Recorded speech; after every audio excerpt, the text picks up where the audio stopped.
Bạn nghĩ mình đã biết hết về Côn Đảo. Dưới mặt đất, mọi thứ trông rất bình thường. Nhưng từ vệ tinh, nơi này lại lộ ra những điều không giống bất cứ đâu ở Việt Nam. Trước tiên là hình dạng của đảo lớn Côn Sơn. Flycam chỉ cho chúng ta thấy nơi đây là một bãi biển dài với cát trắng mịn. Nhưng điều gì xảy ra khi nhìn từ vệ tinh? Đây là cao độ 1247 m.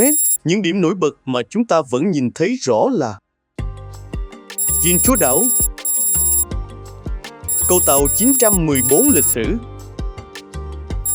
cầu tàu mới vươn dài ra vịnh Côn Sơn, Hồ An Hải, nơi lưu trữ cung cấp nước ngọt cho trung tâm đặc khu. Kề bên là núi Một và Vân Sơn Tự.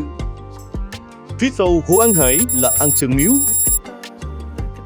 Còn bãi cát trắng mịn cùng làn nước trong xanh mà chúng ta thấy lúc nãy từ góc flycam là bãi biển An Hải nằm ngay phía trước.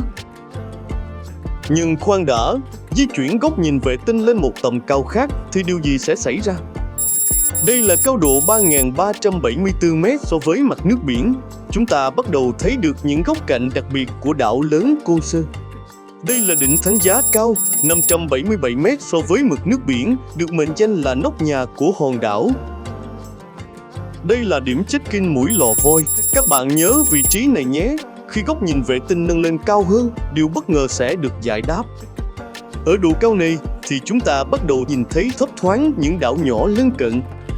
Và điều đặc biệt bắt đầu xuất hiện khi độ cao được nâng lên gấp đôi 6.639 m.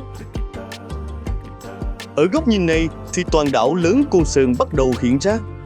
Bạn có bắt gặp được sân bay Côn Đảo không ạ?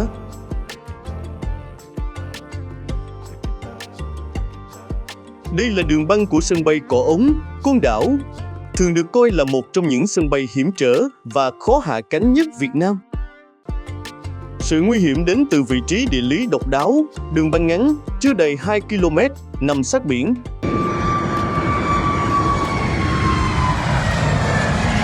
Thường có gió lớn, nhiễu động và chỉ có một hướng tiếp cận, đòi hỏi kỹ thuật cao từ phi công.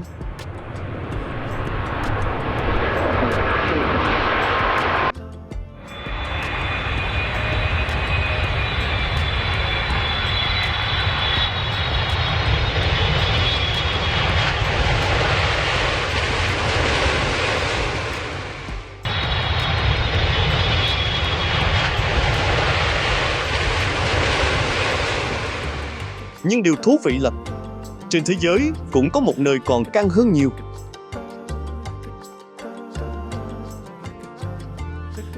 Đó là sân bay St. Helena giữa Đại Tây Dương.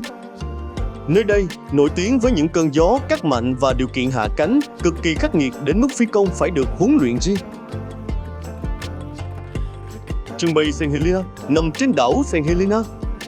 Đây không phải là sân bay thuộc một quốc gia độc lập, mà trực tiếp quản lý bởi chính quyền địa phương dưới sự chủ quyền của Anh. Khi mới xây dựng, nhiều người gọi sân bay trên hòn đảo St. Helena giữa Đại Tây Dương là nơi vô dụng nhất thế giới. Quá trình xây dựng gặp nhiều thách thức bởi hòn đảo không có đủ bề mặt phẳng để đáp ứng chiều dài sân bay 1,95 km cần thiết. Sân bay quá nguy hiểm để máy bay hạ cánh do sức gió mạnh.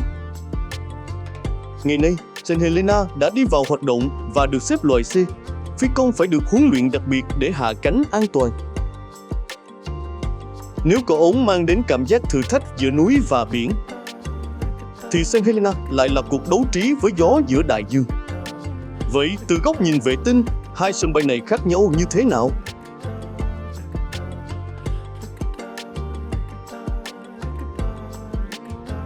Nhưng điều đặc biệt nhất ở góc nhìn vệ tinh này không nằm ở sân bay, mà nó nằm ở hình dạng quái lạ của hòn đảo.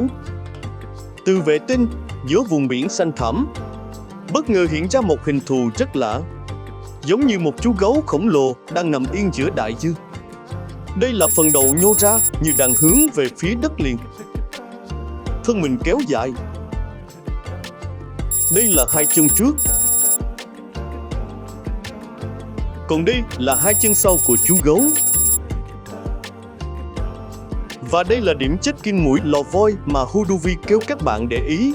Bây giờ các bạn cứ tưởng tượng xem nó là gì trên mình chú gấu. Hãy để lại bình luận về góc nhìn của các bạn nhé. Và những mảng tối sáng tạo cảm giác như từng đường nét rất rõ ràng. Nhưng điều khiến người ta tò mò không chỉ là hình dáng. Liệu đây chỉ là sự trùng hợp của tự nhiên?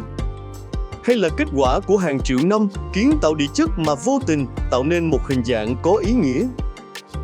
Và có lẽ, những hình thù kỳ lạ như thế này sẽ mãi chỉ là một góc nhìn thoáng qua, nếu không có cách nhìn từ trên cao. Bởi chỉ khi quan sát từ vệ tinh, những điều tưởng chừng bình thường mới dần hé lộ những hình dạng đầy bất ngờ và khó lý giải.